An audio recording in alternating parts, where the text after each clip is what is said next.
Bom dia, amigos, que nós tenhamos um domingo abençoado, mais um culto matinal dominical, porque nós queremos iniciar a nossa semana, que começa no domingo, no dia do Senhor, buscando em primeiro lugar o reino de Deus, o Senhor Jesus, a sua palavra, louvando, orando, exaltando o seu santo nome. E temos certeza que as demais coisas nos serão acrescentadas. Obrigada, Jesus, por esse dia, por tudo que o Senhor tem nos concedido, a vida, a graça e a oportunidade de estarmos aqui, transmitindo esse culto. Obrigada, Jesus. Eu vou começar lendo Filipenses, capítulo 4, a partir do versículo 4. Filipenses, capítulo 4, a partir do versículo 4. Alegrai-vos sempre no Senhor. Outra vez digo, alegrai-vos. Seja a vossa moderação conhecida de todos os homens. Perto está o Senhor. Não andeis ansiosos de coisa alguma. Em tudo, porém, sejam conhecidas diante de Deus as vossas petições, pela oração e pela súplica, com ações de graças. E a paz de Deus, que excede todo entendimento, guardará o vosso coração e a vossa mente em Cristo Jesus. Finalmente, irmãos, tudo que é verdadeiro, tudo que é respeitável, tudo que é justo, tudo que é puro, tudo que é amável, tudo que é de boa fama, se alguma virtude há e se algum louvor existe, seja isto o que ocupe o vosso pensamento. O que também aprendestes e recebestes e ouvistes e vistes em mim, isso praticai. E o Deus da paz será convosco. Eu li Filipenses 4, de 4 a 9. Não andeis ansiosos de coisa alguma, e antes sejam conhecidas diante de Deus as vossas petições. Nós vamos estar cantando um hino. Que bondoso amigo é Cristo, revelou-nos seu amor e nos diz que lhe entreguemos os cuidados sem temor. Falta o coração dorido, gozo, paz, consolação. É porque não insistimos com Jesus em oração. Andas triste, carregado de pesares e de dor. Ah, Jesus, refúgio eterno, vai com fé teu mal expor. Teus amigos te desprezam, conta-lhes em oração, e do seu amor supremo encherás o coração. Cristo é verdadeiro amigo, disto prova nos mostrou, para nos salvar da morte. Sobre a cruz ele expirou, derramou precioso sangue para as manchas nos lavar, paz em vida e no futuro já podemos alcançar. Amém. Jesus é o nosso melhor amigo, nosso verdadeiro amigo, em quem podemos confiar. Vamos estar orando, entregando ao Senhor a nossa vida em primeiro lugar, todas as nossas ansiedades, porque o Senhor há de suprir em Cristo Jesus, nosso Senhor, cada uma das nossas necessidades. Senhor nosso Deus, nosso Pai, nós te louvamos, te agradecemos, ó Deus, pela oportunidade de mais um domingo estarmos aqui para o nosso culto matinal dominical. Derrama sobre nós a tua bênção, Senhor, derrama sobre nós o teu perdão, a tua vida, a tua misericórdia, o teu amor. Livra-nos, Senhor, de tudo aquilo que não provém do Senhor e que possamos andar, viver na paz, na alegria e na consolação do Senhor nosso Deus. Esteja, Senhor, com cada um de nós, comigo, com Michel, com a nossa família, com cada um dos que estão assistindo, com suas vidas, suas famílias. Receba, Senhor, a oração de cada um, por aqueles que vão assistir mais tarde, Pai, pelas suas vidas, pelas suas famílias. Entregamos tudo, Senhor, nas tuas mãos, e que a tua paz, a tua alegria esteja conosco. Livra-nos, Senhor, de qualquer ansiedade, porque o Senhor está conosco. Agora, ó Deus, Senhor Deus, nosso Pai, queremos agora participar do nosso estudo bíblico. Por isso, abre as nossas mentes, os nossos corações, para que essa palavra que vamos receber caia numa terra boa, fértil e venha dar muitos frutos. Ó Senhor, abençoa Michel, derrama sobre ele a tua unção, o teu Espírito Santo, e que ele possa transmitir a tua palavra com sabedoria, e que cada um de nós sejamos agraciados. Em nome de Jesus, oramos, te louvamos e te agradecemos por tudo. Amém.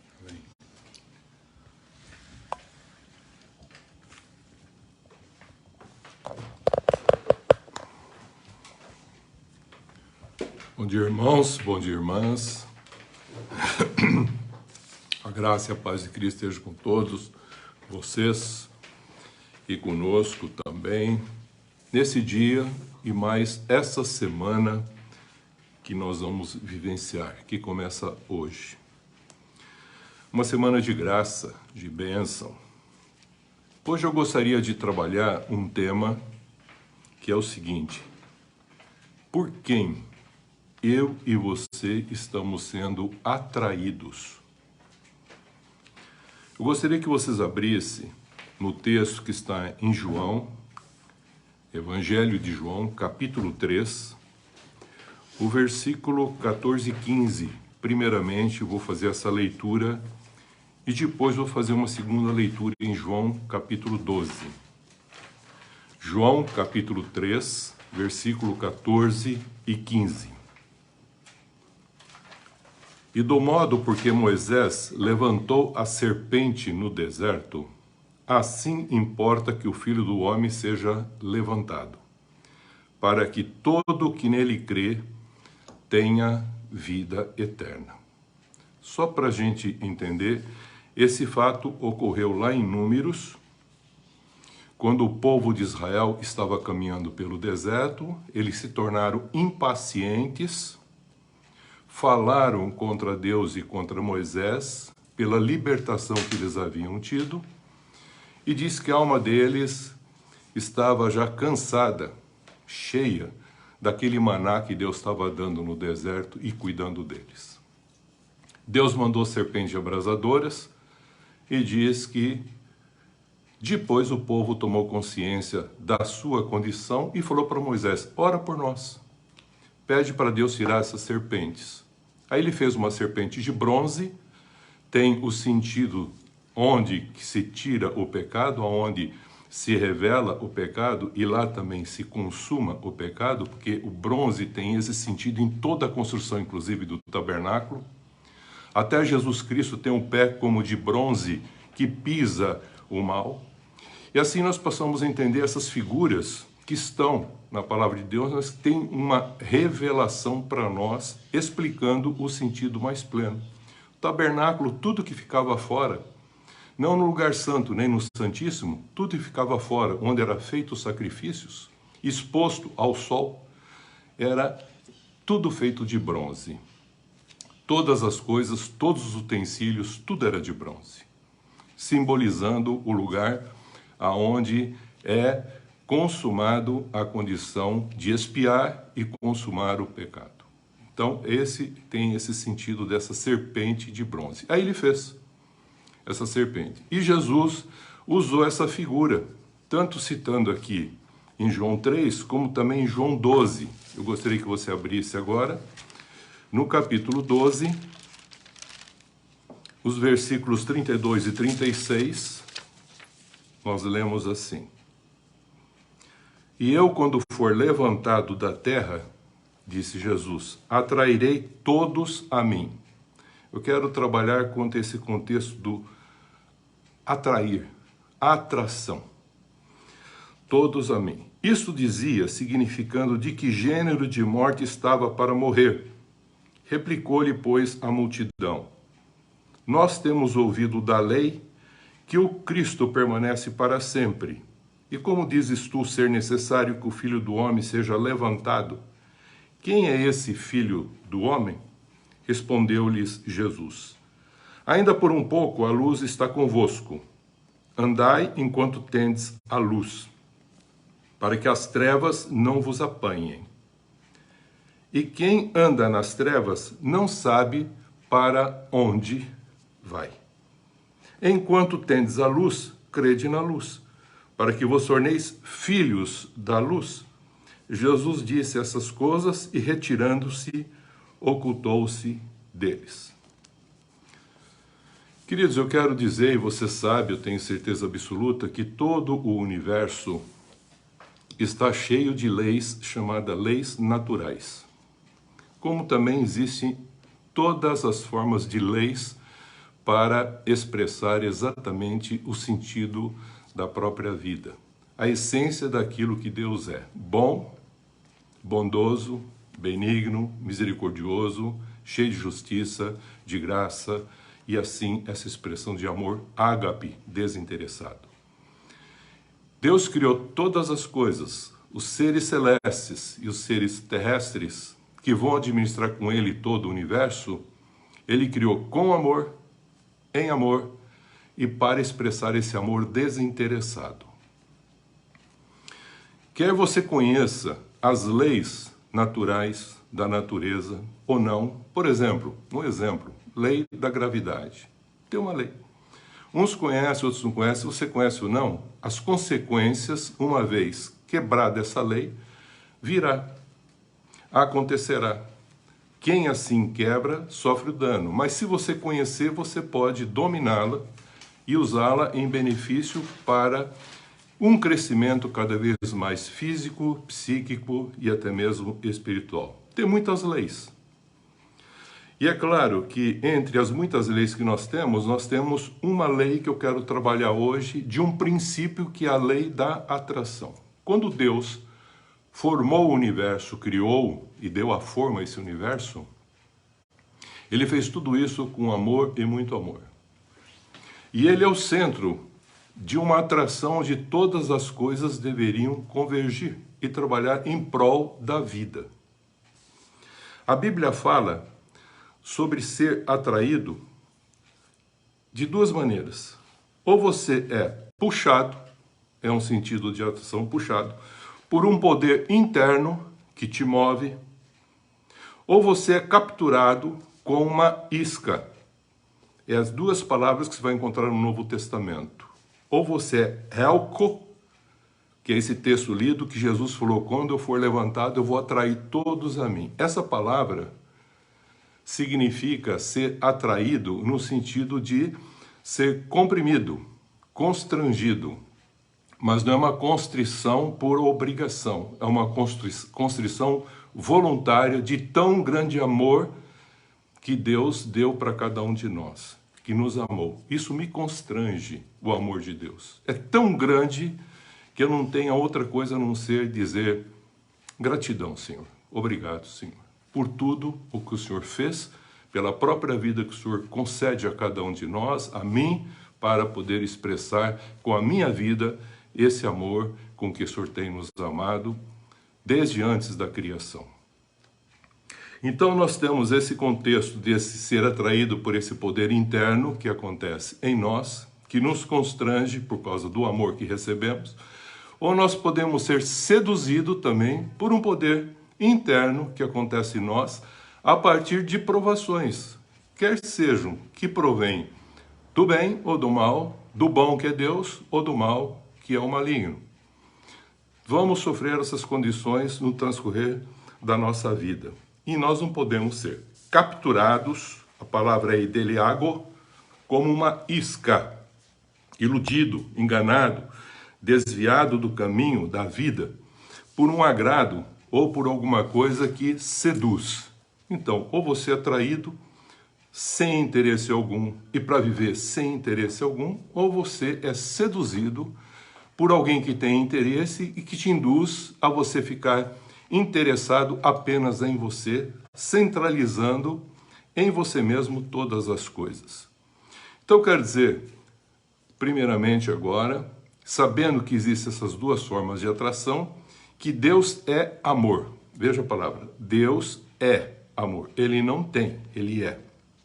E Deus só faz o que ele é, amor. E ele é o Pai da verdade. Tudo que ele faz está dentro desse contexto do que é verdadeiro.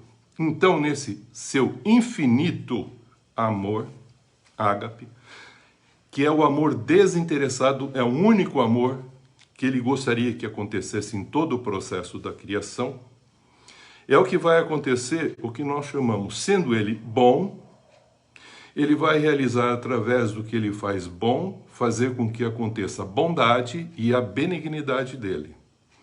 Então, nesse amor, depois que ele revela num contexto de expansão, porque o amor ágape, esse amor desinteressado, primeiro ele expande.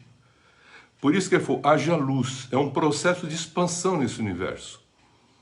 Há primeiro um processo de expansão. O amor verdadeiro, ele expande primeiramente. Ele se doa, ele cria, ele faz, ele forma. Depois, ele atrai. Mas ele não atrai seduzindo, não. Ele atrai fazendo com que a pessoa sinta esse amor e, constrangido por esse tão grande amor, trabalhe em favor da vida. Por isso, lá em Jeremias 31:3, diz, com amor eu te amei, e com bondade e benignidade eu te atraí. Falando isso dentro desse contexto para o povo da época de Israel, como ele fala no passado e agora ele também fala no futuro. Jeremias, capítulo 31, o versículo 3. Com amor eu te amei, e com bondade, benignidade eu te atraí. Então Deus não quer nada para ele. Ele quer realmente que você, com ele e nele, faça acontecer esse processo da vida, como nós já falamos. A antiga serpente, o diabo e Satanás, como criatura, ele não é amor, ele tem amor. Vou repetir. O mal que se rebelou contra Deus, como uma criatura, ele tem amor. Ele não é amor, ele apenas tem. E por ter a composição dele, faz com que haja um contexto de um vazio de não uma completude, que pode a qualquer momento desvencilhar desse amor ágape e formar uma outra forma de amor, como nós conhecemos, existem 6 formas de amor e que, na realidade, todos carreiam para o interesse pessoal. E o mal, o maligno, a serpente, o diabo, Satanás, primeiramente foi o que carreou para esse lado do interesse. Então, a antiga serpente, o diabo, Satanás, como criatura, tem amor e é o pai da mentira. Nele começa todo o processo da mentira. Como Deus é o pai da verdade, ele vem agora induzir o ser humano a mentir. No seu finito amor, e não infinito, mas no seu finito amor limitado, o amor interessado, sendo ele mau, ele expressa maldade e se torna maligno. Primeiro, ele faz o quê? Ele não expande, ele simplesmente contrai para si. O que ele faz ao contrair? Ele seduz. A palavra seduzir aqui tem um sentido de desviar do caminho, desviar da verdade, mover o ser que estava em comunhão com Deus para fora dessa comunhão, tirá-lo dessa comunhão da vida plena e torná-lo uma vida de escravo, de opressão, e que conduz ao erro e ao pecado. E ainda interessante, agindo com sedução e astúcia, veja, ele é astuto, sedutor e astuto, com astúcia, sob promessas de vantagens para desejar o que é proibido. Deus não disse assim? Faça assim. E é isso que vai fazer com que a pessoa se desvie da condição de viver uma vida plena e agora cai para esse contexto de uma vida de opressão, de servidão e de escravidão pelo mal, com medo, inclusive, das condições que carrearam quando o homem se afastou, que é culpa, vergonha e o medo. E o que é mais interessante, ele atua porque o homem também é uma criatura formada com amor. Só que esse amor do homem também é finito, é limitado, ele não é pleno. Então Deus, se você estiver com ele, esse amor vai se expressar de uma maneira plena. Mas se você não estiver, esse teu amor será como o do Satanás. Será um amor interesseiro e que, na realidade, faz com que a mente simples e ingênua do homem, como foi com Eva, possa ser enganada, seduzida, atraída por uma outra força que não vai te dar a condição de vida e de liberdade. Vai simplesmente deixar você escravo. Depois que o mal atrai com a sua astúcia maligna, como fez com o primeiro Adão, movendo-o para fora da comunhão de Deus, ele também tentou fazer isso com o segundo Adão, o Filho unigênito de Deus, que veio, se fez carne e habitou entre nós. Por isso que diz lá em João 3, que o amor de Deus, ele nos amou de tal maneira, amou o mundo de tal maneira que deu o seu Filho, para que todo que nele crê não pereça, mas tenha a vida eterna. E o mal também veio tentar, porque Jesus, numa forma humana, sendo unigênito de Deus, ele também passou pelo contexto de uma tentação, de uma provação. E ele foi levado para o deserto, que é a dependência de Deus, pelo Espírito Santo, para ser tentado pelo mal, como diz Mateus 4 e Lucas 4. A tentação de Jesus, ele não começa mandando ele fazer alguma coisa. A primeira tentação que ele pega nos filhos de Deus é dizendo: você não é filho de Deus? Se você é, então faça. Mas se você é, você não precisa fazer, para mostrar para ninguém, porque você é. E assim ele começa a enganar e a seduzir. Veja como é interessante. Então ele tira você de uma comunhão que você está com Deus. Então ele veio fazer isso porque Jesus tinha sido batizado com o Espírito Santo para começar seu ministério. E aí ele fala, como ele sempre faz, ele atua primeiramente na natureza nossa. E depois ele dá uma ordem contrária para afetar essa condição da natureza. Você não é filho de Deus, Jesus? Satisfaça a tua fome. Essa foi a primeira tentação. Fome no sentido não só físico, mas também no sentido psíquico da própria palavra. Segunda coisa, ele fala a respeito da concupiscência da carne, depois ele fala da concupiscência dos olhos. Suba aqui no pináculo, eu vou te mostrar todos os reinos do mundo. Se você prostrado me adorar, eu te dou todos eles. Na realidade, ele está mentindo para aquele que é o Senhor de todas as coisas. Então ele está sendo o pai da mentira para Jesus. Primeiro ele satisfaça a tua fome. Depois fala, olha, veja com os olhos físicos tudo que eu posso te dar. Olha o mundo. Prostra aos meus pés, eu te dou o mundo para você. E Jesus vai se defendendo com a palavra de Deus. E depois ele vai falar sobre a soberba da vida, que são as 3 maneiras que ele, desde o Gênesis, tenta todos nós e também tentou a Jesus, que é a soberba da vida. Deus não vai cuidar de você, você não é filho, os anjos vão estar ali, protegendo, pode quebrar todos os princípios. Nada vai acontecer com você. Tudo vai correr bem. Viva como você bem entender, sem entender o verdadeiro sentido do temor do Senhor. E ele quer quebrar esse contexto e deixar a pessoa com medo e tremendo de Deus, e não entender o amor de Deus para com o ser humano. Então, eu quero dizer para você, querido, e você, querida irmã e irmão, que ambos, quer seja a bondade, quer seja a maldade, proveniente, elas vêm primeiramente de coisas que acontecem fora que vem para nós. Chama-se provação isso.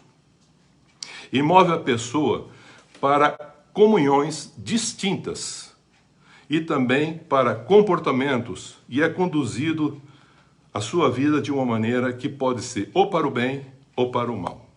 A atração de Deus, eu quero deixar bem claro, para diferenciar aqueles 2 pontos que eu iniciei falando, com o seu amor desinteressado, gera em cada um de nós afeição e libertação, porque a bondade de Deus nos move, veja, esse amor e a bondade de Deus, com a sua graça, nos move da condição em que nós nos encontramos em trevas, na escuridão, na ignorância, dos medos, das culpas, das vergonhas, transforma a minha e a sua forma de ver, pensar, sentir e agir, porque o perfeito amor, ágape, desinteressado, lança fora o medo. A atração do maligno, com seu amor interessado, finito, gera satisfação ao homem que também tem esse amor também, que é não pleno, que tem, mas que não é amor, apenas tem satisfação e manutenção da carência sua, da sua pessoa, na sua vida, na forma de vida que ele se encontra. Ele não transforma, ele tenta fazer uma mudança na vida dessa pessoa e na sua forma de ver, pensar e sentir e agir, segundo os seus interesses também. Então ele se torna um protagonista do próprio mal. O Senhor Deus, ele é atraente, mas ele não é atraente aos olhos físicos do homem, porque você não vê Deus. Mas eu consegui ver Jesus Cristo, apalpar, sentir, tocar, como diz João. Então você pode agora ter uma condição de uma referência visível, palpável, que os discípulos vivenciaram e que agora você passa a entender o que vem a ser atraído por Jesus Cristo. E essa atração é com os olhos do coração, é lá no homem interior que isso acontece. Os olhos físicos continuam sempre pensando em prol da carne.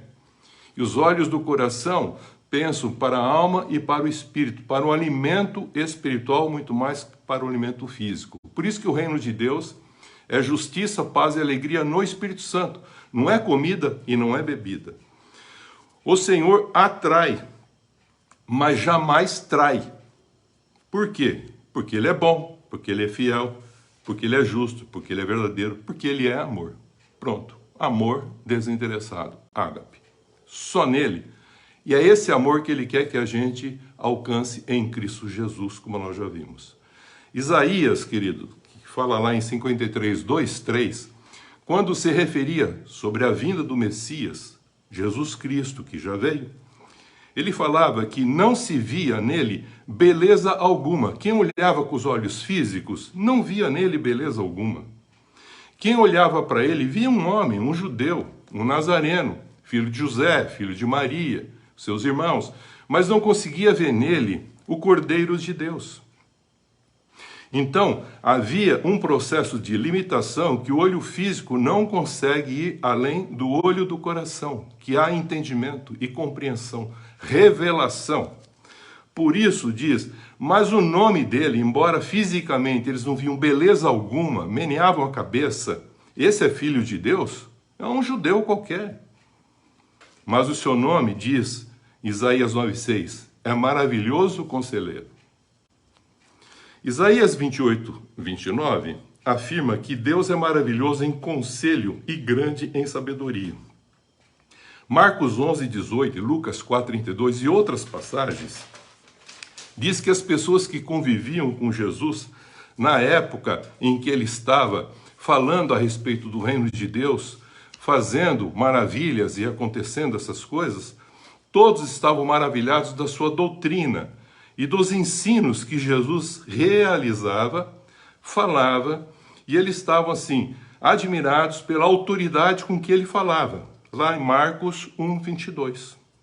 Mas naquela época, como hoje, os construtores e edificadores de vida, que são as pessoas que leem a palavra, que buscam na palavra encontrar o sentido da vida eterna, como naquela época, hoje, estão ainda rejeitando a pedra angular, Mateus 12, 11, que é Jesus Cristo.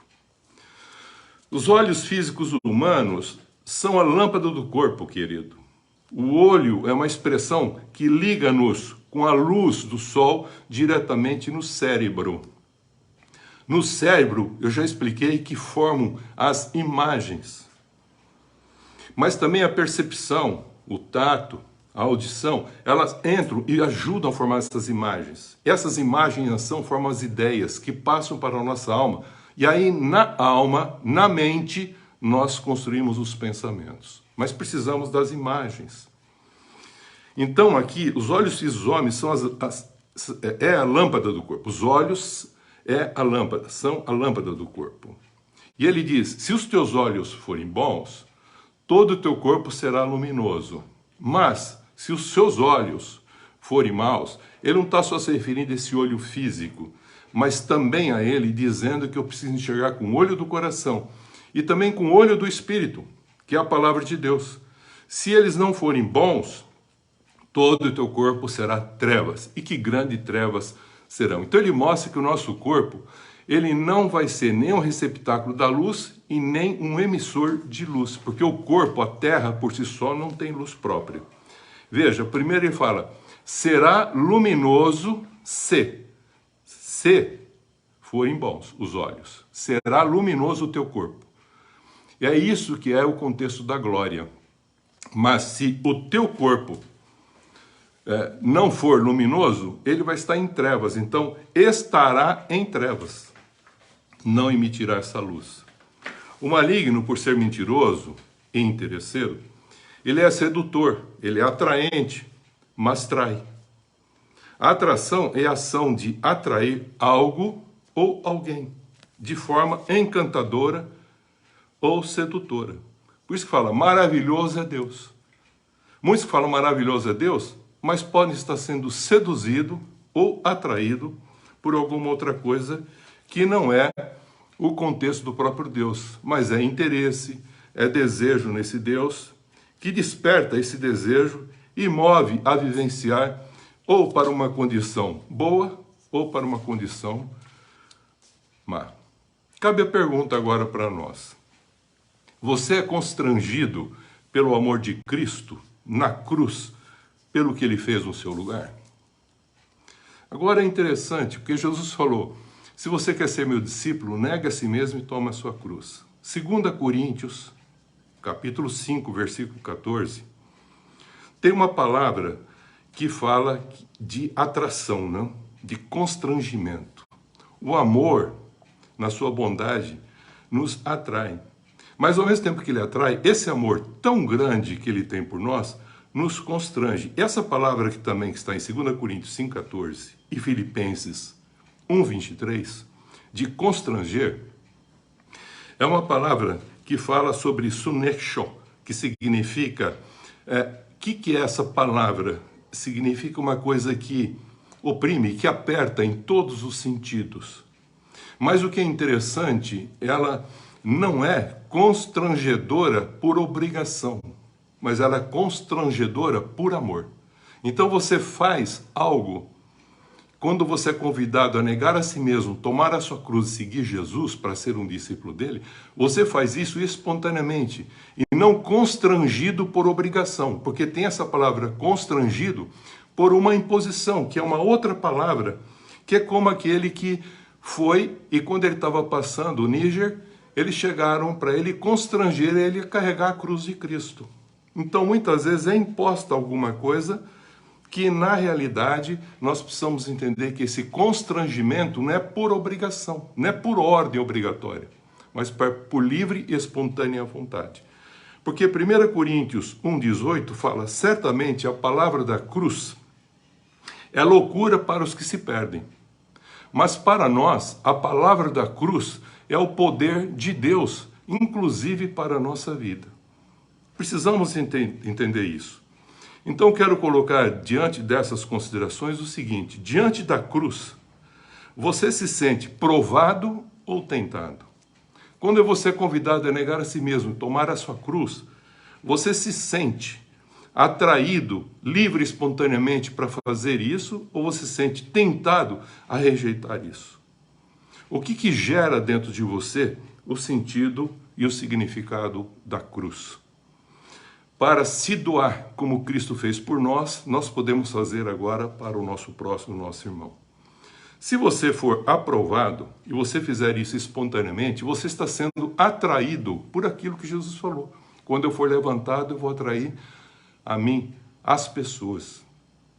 E esse atrair não é o sentido de enganar, seduzir. Não, é atrair para expressar a essência das suas virtudes. Mas o mal, ele não quer isso, porque ele tem interesse nele, ele quer ser adorado, mas ele também quer que você seja também alguém que, com ele e para ele sendo adorado, que você também assim o faça para você, e não para a glória de Deus. Então ele te tira dessa comunhão de Deus. E uma palavra pode mudar o curso da tua vida, porque ele vai mudar a sua forma de pensar, de sentir e agir, conforme quem diz essa palavra para você. Então se você for tentado, seduzido, na realidade, pode te induzir a não fazer com que isso seja feito com amor, dando a sua vida em favor do próximo. Mas você começa a continuar buscando algo para a sua própria vida. A aprovação, queridos, eu quero dizer que ela vem de fora. E a aprovação sempre vem ou de Deus, porque ele prova, diz lá em Deuteronômio 8, que ele provou o seu povo para ver o que estava no coração dele, colocando no deserto, na dependência dele. Deus prova, mas Deus não tenta. Mas por quê? A aprovação vem de fora, e ela pode vir tanto de Deus como do mal, querido. Viu, querida? Tanto de Deus como do mal. São coisas que estão acontecendo fora, mas que vai ter uma transformação dentro de nós, que gera o que nós chamamos tentação. Ou nós somos atraídos para viver o bem, por causa de entender o amor de Deus, que nos constrange, de uma maneira que não é por obrigação, mas por amor. Ou vamos viver essa vida constrangido por obrigação de uma lei ordinária, e não por uma natureza que ele fez com que isso a gente tivesse em Cristo Jesus, uma natureza santa. E o que acontece? A aprovação que vem de fora pode vir do bem e do mal, mas a tentação ela é exclusivamente pessoal, está dentro de cada um de nós. Por que isso? Porque o homem, desde o princípio, disse Deus, quando ele pecou, ele falou, agora o homem tornou-se o conhecedor do bem e do mal, porque ele comeu da árvore do bem e do mal. Mas agora, comendo a árvore do bem e do mal, ele conhece o bem e o mal, mas não consegue se desvencilhar do mal. Então ele precisa de alguém ajudá-lo a ele entender essas coisas para fazer não escolhas mais, mas tomar uma decisão do que Deus diz para que a gente possa viver uma vida plena. Tiago, para a gente ir fechando, capítulo 1, versículo 12 e 15, afirma que Deus não tenta ninguém. Deus não tenta, mas prova. E que o mal prova, mas ele não prova para atrair para esse contexto de expressar o bem. Ele prova no interesse dele para que o homem fique também interessado. Então, o mal cria maldade e se torna maligno quem por esse caminho infiltra. Tiago 1,12,15 afirma que Deus não tenta ninguém e nem é tentado pelo mal. Porque o mal não é o maligno. O mal são o contexto daquilo que estava junto com Deus no princípio da criação, as trevas, em que ele separou das trevas. Aí se tornou um contexto antagônico. Então, da onde que vem o contexto do mal? É contrário ao bom que Deus é, à luz, que é as trevas, ao inferno, que não é o céu. São as coisas não criadas.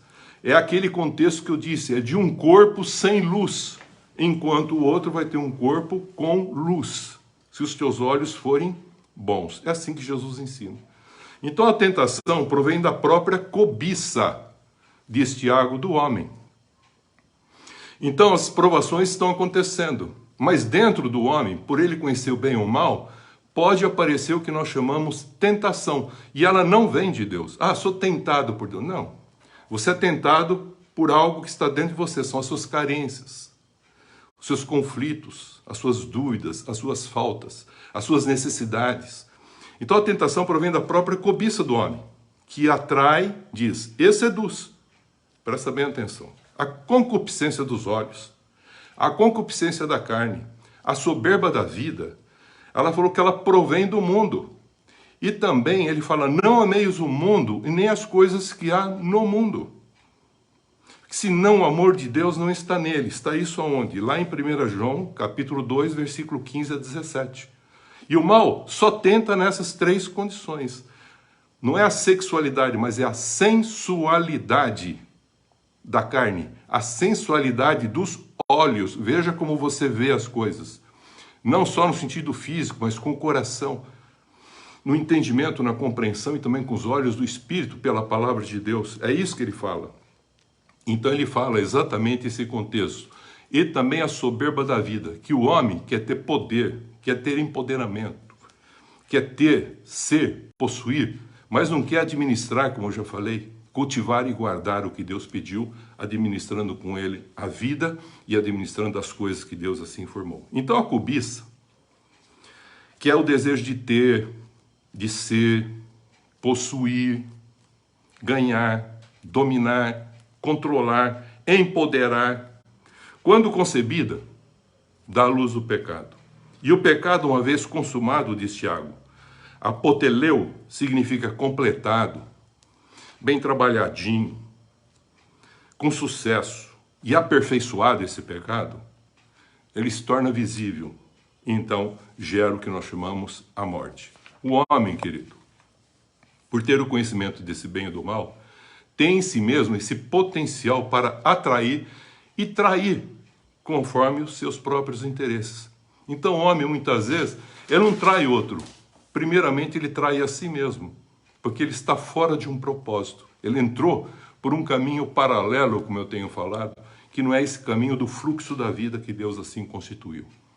Que o amor desinteressado, querido, eu quero deixar isso para finalizar, que o amor desinteressado de Deus Pai, a graça bondosa revelada em Jesus Cristo e a consolação e as virtudes consoladoras do Espírito Santo sejam por nós mais atraentes, embora constrangedoras, mas não por obrigação, não sedutoras e nem comprometedoras para a gente continuar em comunhão com Deus.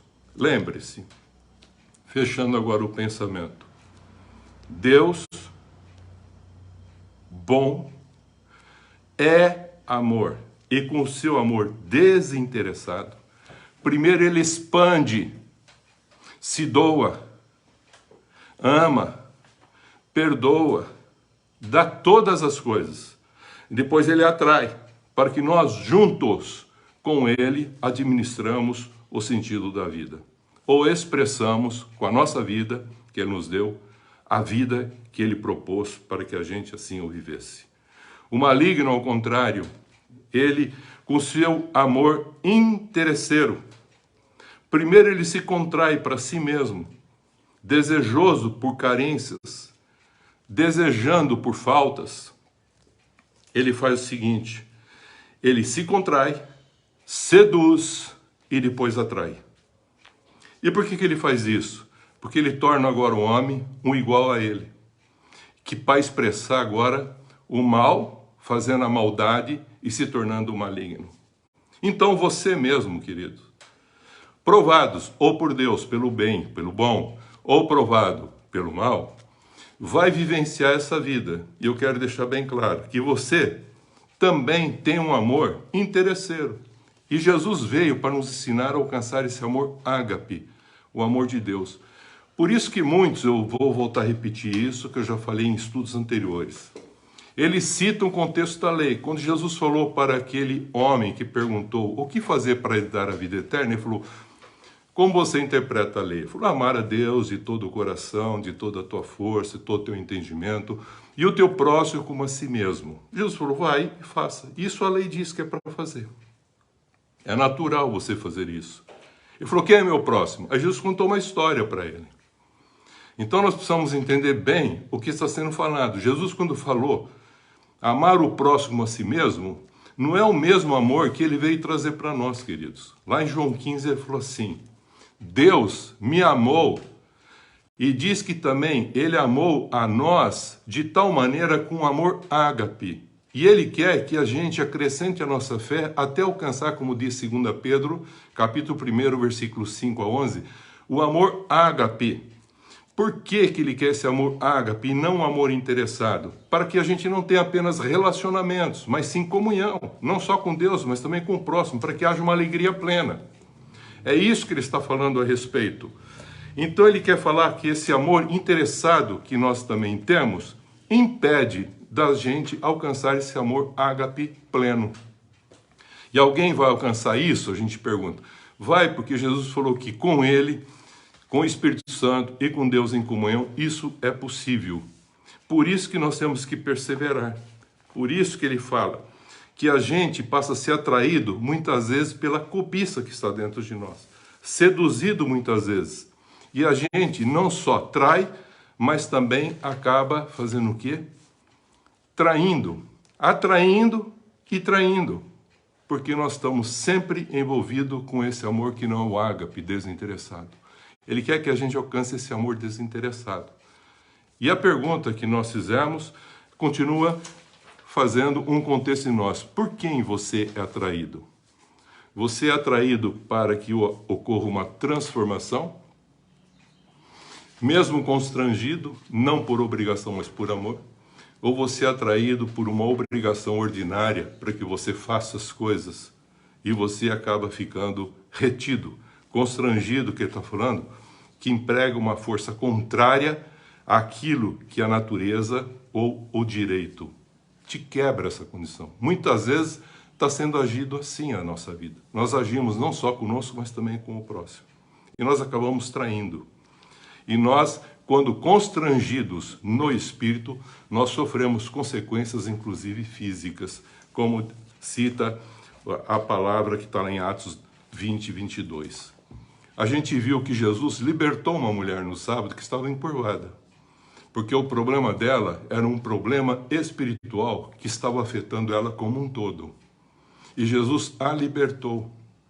Esse tipo de constrangimento faz com que afeta o ser como um todo, porque tudo vira o contexto de trevas.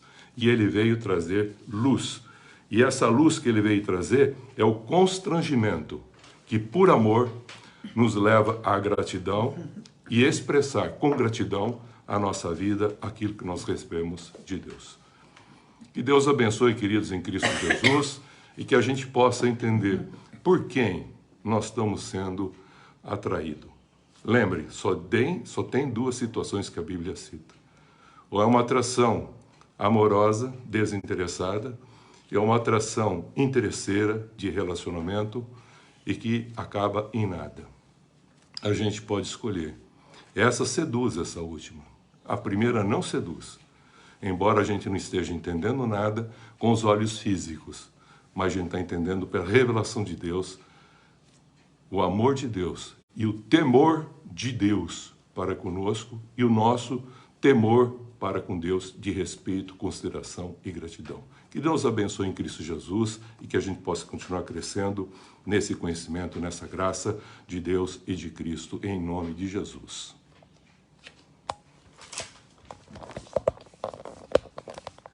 Amém.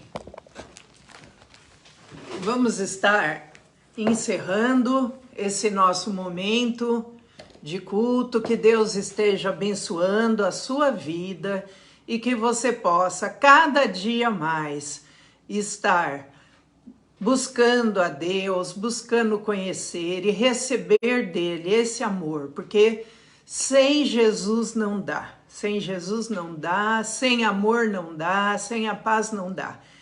Então, recebendo Jesus, o Espírito Santo, nós podemos ter as escolhas certas, a decisão certa de buscar a Deus em primeiro lugar, e as demais coisas nos serão acrescentadas. Senhor nosso Deus, nosso Pai, nós te louvamos, te agradecemos por mais essa palavra que recebemos, por mais esse estudo, por mais essa oportunidade. Queremos pedir a tua bênção, a tua unção, a tua graça sobre todos, e que o Senhor esteja dirigindo a vida de todos, que nenhum seja atraído pelo mal, mas que sejam atraídos pelo amor incondicional. Amém. De Deus, de Jesus morrendo na cruz por nós. Amém. Como aquela serpente que foi levantada no deserto e todos que olhavam para ela eram curados, que nós também possamos olhar para Jesus e sermos curados. Amém. De todos os nossos medos, ansiedades, culpas, e que o Senhor Jesus nos liberte. Amém. Derrama a tua bênção, a tua unção, o teu perdão, a tua graça, a tua misericórdia sobre todos nós. Amém. Amém. Amém. Nós iniciamos esta semana. E tomamos posse. Para nossas vidas. Para nossas famílias. Para nossos trabalhos. De uma semana de bênçãos. Uma semana de vitórias. Sempre confiantes nas promessas de Deus. E rejeitamos toda obra maligna contra nós. E que não sejamos usados pelo mal. Em nome do Pai, do Filho e do Espírito Santo. Amém. Deus abençoe a todos. Amém.